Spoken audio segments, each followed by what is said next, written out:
కరీంనగర్ జిల్లా ఇల్లంతకుంట మండలంలో వింత ఘటన చోటు చేసుకుంది. తన పెంపుడు కుక్క ఆరోగ్యం మెరుగుపడిందని సమ్మక్క సారలమ్మకు ఓ భక్తుడు నిలువెత్తు బంగారం సమర్పించి మొక్కు తీర్చుకున్నాడు.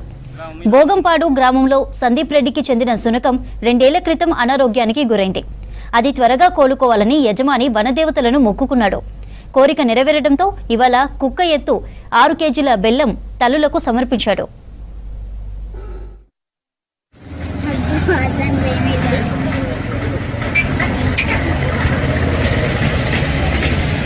భోగంపాడు గ్రామం ఇల్లంతకుంట మండలం. నా పేరు జిల్లా సందీప్. హెల్త్ బాగా అంతకుముందు హెల్త్ బాగా లేకపోతే ఉండే జున్నుకి హెల్త్ బాగా అయితే ఇస్తామని చెప్పి మాకు 6 ఉన్నది. ములుగుల బిల్లు కడేసి